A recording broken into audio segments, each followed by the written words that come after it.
Assalamualaikum warahmatullahi wabarakatuh. Hamdan syukran lillah, salatan wassalaman ala rasulillah wa ala alihi wa sahbihi wa mawala. Asyhadu an la ilaha illallah wa asyhadu anna Muhammadan abduhu wa rasuluh la nabiyya ba'dah. Qala Allah Ta'ala fil Qur'anil Karim, a'udzu billahi minasy syaithanir rajim. Bismillahirrahmanirrahim. Inna a'tainakal kautsar fashalli li rabbika wanhar inna syani'aka huwal abtar.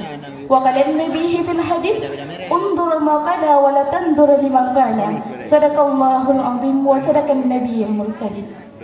Kata ta'zim wal ikraman ulun tuan kepada Al-Mukarramah Abu selaku pimpinan Daerah Darul Kamaliyah Masjid Raya Kemada beserta ahli bait beliau. Dan bagi doa ni Allah, semoga Abu dan keluarga bersabar-sabar dalam lindungan Allah Subhanahu wa taala. Amin amin ya rabbal alamin. Kata ta'zim wal ikraman ulun tuan kepada guru agama atau guru inang yang karela dan sumuput kamu uro atau malam. Kata ta'zim wal ikraman ulun tuan kepada Bandung Dewan Hakim yang insya-Allah akan hakimi ulun tuan di bak malam yang berbahagianya. Kata ta'zim wal ikraman ulun tuan kepada seluruh santriwan dan santriwati yang insya-Allah asal syurga. Amin. Dan pangulai ketakziman ulun tuan, pangulai penghormatan ulun tuan, nyolon pua kepada kedua-dua urang cik itu. Bagai kata di saat orang lain tapi penghormatan, di saat orang lain tak puja-puja, sedangkan orang syik kita yo, orang yang kalah ke pulahai kita yo, orang yang karela ke mukat tahu dan orang yang karela ke gulam bau, dengan kita yo berdihai. Kemaksiatan, nyo yang kayang terdengar bak kita yo manusia. Kemaksiatannya disebabkan oleh tipu daya syaitan. Maka orang kemudian pakai bacalah supaya kita yang baik kenang tipu daya syaitan. Yang insya-Allah jawaban dia akan jadi ke judul syarahan ulun tuan di bak malamnya yang berjudul Mematahkan Syaitan dengan Zikrullah. Syaitan nya adalah nama yang tercinta yang Allah sebutkan dalam Al-Quran. Yang mana dalam Al-Quran Allah menggambarkan syaitannya sebuah makhluk yang Allah ciptakan daripada api, yang buat iaitu dirayu dan digoda umat manusia. Maka kesepatutnya lagi dia taprang dan terpatahkan musuh yang menyesatkannya. Sebagaimana Allah kali ini pegah dalam Al-Quran surah Yasin ayat 60. Bagi bantu-bantu kali Allah, alam ahad ilaikum ya bani adam alla ta'budu syaitan lakum innahu lakum aduwwum mubin. Yang artinya, bukankah kali Allah perintahkan kepada anak Adam supaya baik disembah syaitan, dan Allah ni pegahlah bahawasanya syaitan yang nak musuh yang nyata. Tema yang bangai jih kita yang urayo, kita yang tak mandeh pupu mantang yang dipegah oleh syaitan, kita yang tak puput pupu mantang yang dipuput oleh syaitan, sehingga kita yang jidal kasama lagi syaitan. Dan dalam hadis Nabi bin Al-Bugah, asyaitanu yajriya min ibadil adami majriyad dami. Syaitan beroperasi di dalam tubuh manusia diikuti peredaran darah. Maka kita simpulkan bahawasanya syaitan juga emang kamu tanam benih di dalam tubuh manusia.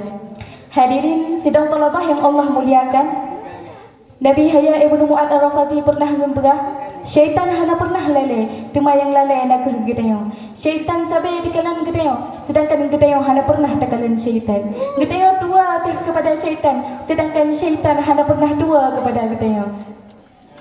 Oleh karenanya, kesepatutnya lagi kita akan berlindung kepada Allah dari godaan-godaan syaitan yang terkutuknya. Karena syaitan akan dimaju apabila kita yang sepi daripada zikrullah, dan akan disurut dengan sebab zikrullah. Zikrullahnya geumpamakan sebuah masyarakat negara yang nak benteng pertahanan yang kuat, sehingga dengan bentengnya akan sulit diserang oleh musuh. Benarkah umpama zikrullah bagi kita yang dengan sebab zikrullahnya syaitan akan susah dirayu kita yang.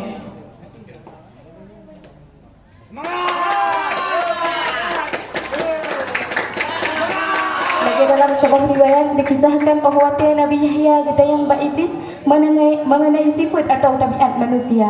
Cuma jawaban iblis iaitu manusianya nak terbagi kepada sebuah golongan. Sebuah golongannya orang-orang yang paling hak kamu sesatkan nak ke golongan para nabi dan para rasul.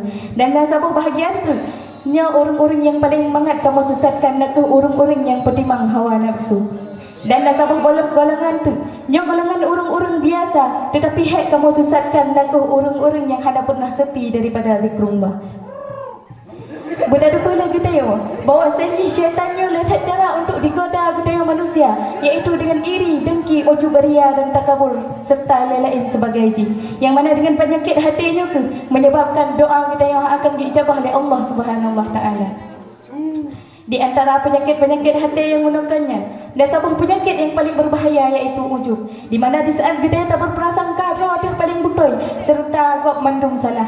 Yang dipegang oleh Abdul Rahman Dian bahawa Nabi Musa dan Gutayang Iblis mengenai pementang dosa yang dipuput oleh manusia sehingga syaitan dikuasai manusia sepenuhnya.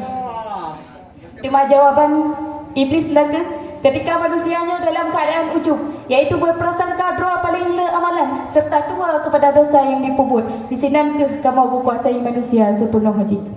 Hadirin sidang talabah yang Allah muliakan, jangankan gedaya orang yang lemah imannya, Nabi Adam mentang yang sirah Nabi bisa jadi tubik syurga gara-gara tipu daya syaitan. Memadak ahna ke mentang syarahan ulun tuan, kesimpulan jina ke dikrumah merupakan sebuah cara supaya kita yang baik kenang tipu daya syaitan. Dengan penyakit hati yang disebabkan oleh syaitannya, membawa doa kita yang akan diijabah oleh Allah Subhanahu Wa Taala. Syurga terdapatkan dengan penuh keinginan dan kesenangan, sedangkan neraka terdapatkan dengan penuh kepayahan. Maka titip orang yang didampingi oleh syaitan, yang sabi-sabi akan dirayu kita supaya kita tak puput-put keji dan mungkar. Maka titip orang yang didampingi oleh malaikat, yang sabi-sabi akan getam kita daripada perbuatan keji dan mungkar. Maka keamanan nyawa kepada hawa nafsu. Tak kendalikan hawa nafsu, berarti kita termasuk orang-orang yang beruntung dan akan ruga di urang-urang. Kepada Allah kemantan syarahan ulang tuan, lebih dan kurang lagi maaf. Wabillahi taufiq wa hidayah. Assalamualaikum warahmatullahi wabarakatuh. Peserta barusan tampil tadi, Masyita, perwakilan kelas 1 putri, alamat Dirau.